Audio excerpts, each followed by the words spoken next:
បងឯងថាប៉ះមែនប៉ុន្តែបងឯងមើលស្ដាំដៃខ្ញុំមានម៉ូតូចុះបើខ្ញុំកាន់ម៉ូតូបងឯងទទួលហត់ត្រូវក៏ខ្ញុំអ្នកខុសឥឡូវបងឯងគិតមើលនេះអត់មានរឿងឯងទេតែសំខាន់ពួកឯងវាបានឈើពួកឯងហ្នឹងទាំងអស់ហ្នឹងក្បាលពួកឯងហ្នឹងឡានច្រើនចុះខ្ញុំវាយសញ្ញោតឲ្យបងឯងវាមកផ្លែតហ្នឹងនេះអីដឹងហើយតែបងឯងយករួចខ្លួនតែបងឯងចុះបើខ្ញុំកាន់ម៉ូតូគេមកសាសាឡាចេញអញអញហ៎ខំប្រឹងវ៉ាតែខ្ញុំនេះពីរឡានហ្នឹងលោកឯងវ៉ាពីរឡានហ្នឹង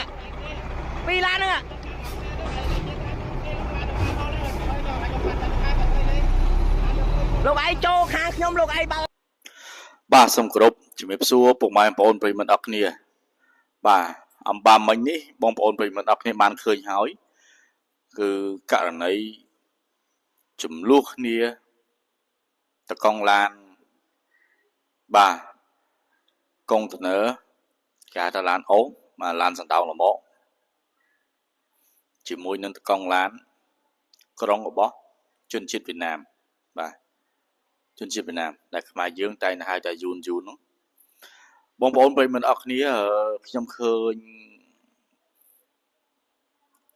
តាមបណ្ដាញសារព័ត៌មាន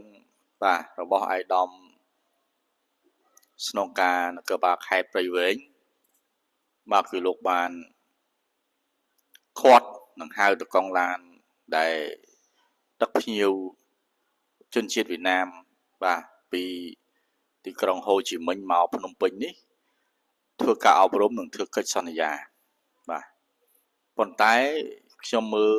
ចរិតពួកគាត់នៅតែផ្កើន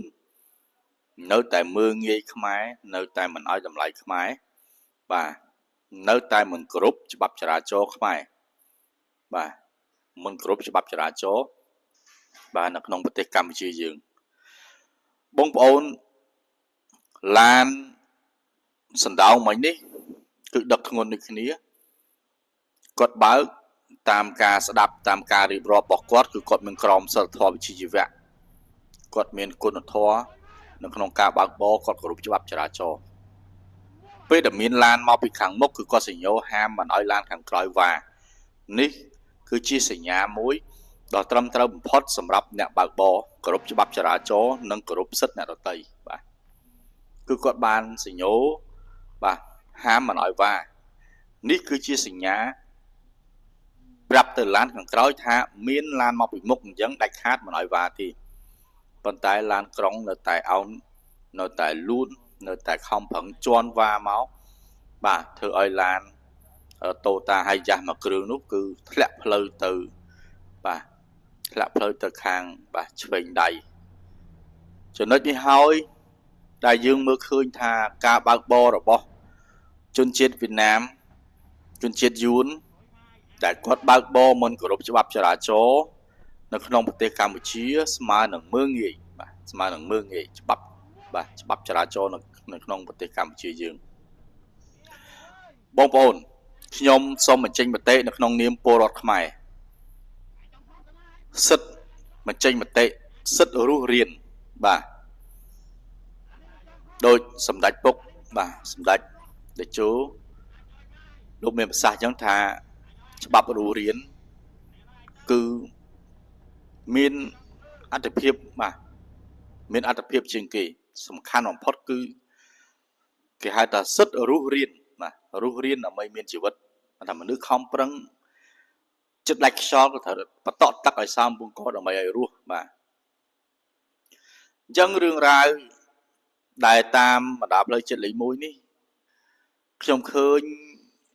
នមែនតែឥឡូវទេបាទជារៀងរាល់ឆ្នាំខ្ញុំឃើញមានកើតឡើងនៅចំនួនរវាងតកង់ឡានវៀតណាមបាទនិងតកង់ឡានខ្មែរយើងដែលបើកបរនៅលើផ្លូវសាធារណៈបាទដែលជាផ្លូវរបស់រដ្ឋកត្តាមួយដែលគ្រោះថ្នាក់ចរាចរណ៍បានបង្កឲ្យមានការស្លាប់បាត់បង់ទៅដល់ប្រជាពលរដ្ឋស្លូតត្រង់ប្រជាពលរដ្ឋក្រីក្រដែលគ្នាធ្វើដំណើរដោយកង់និងម៉ូតូបាទភាគច្រើនស្លាប់ដោយសារតែអ្នកបើកបរឡានធំគាត់មិនគោរពច្បាប់ចរាចរណ៍មួយចំនួនបាទតែគាត់បើកប្រហើនបើកប្រញាប់ប្រញាដើម្បីបាន បាទ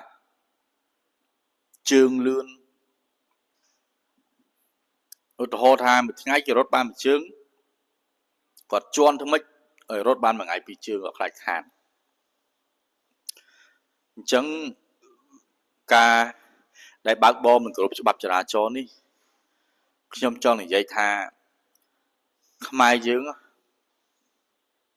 មិនដែលប្រកាន់ពូជសាសន៍ដតីណាទេបាទឲ្យតែមកជ្រកកោនអន្តោប្រវេសន៍ស្របច្បាប់ប៉ុន្តែសម្រាប់ជនជាតិវៀតណាមដែលគាត់ចូលមក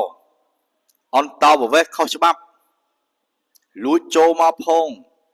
អាស្របច្បាប់ផងប៉ុន្តែហេតុអីបាននៅតែមិនគោរពច្បាប់ណានៅប្រទេសកម្ពុជាចឹងបងប្អូន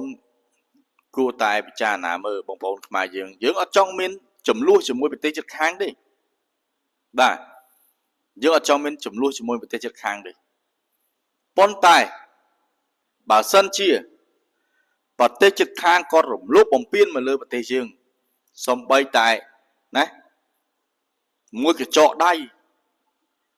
សួរថាបងប្អូនប្រជាពលរដ្ឋសុខចិត្តអត់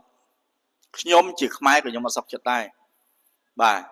ប្រទេសខ្ញុំតូចប៉ុន្តែចិត្តខ្ញុំអត់តូចទេចិត្តខ្ញុំគឺខ្ញុំណាការពារមរណភាពទឹកដីខ្ញុំស្រឡាញ់ជាតិខ្ញុំកើតលើទឹកដីខ្មែរជាតិរបស់ខ្ញុំអញ្ចឹងខ្ញុំផ្ដាំផ្ញើទៅបងប្អូនទៅកងឡានវៀតណាមដែលបានឃើញការ live ការផ្សាយហើយនោះក៏សូមមេត្តាគោរពច្បាប់ចរាចរណ៍នៅក្នុងប្រទេសកម្ពុជាបាទ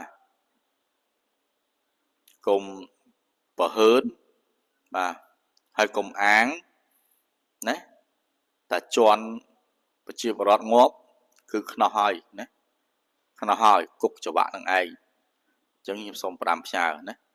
សូមគោរពច្បាប់ចរាចរណ៍ទាំងអស់គ្នាបាទសូមអរគុណសូមជម្រាបលា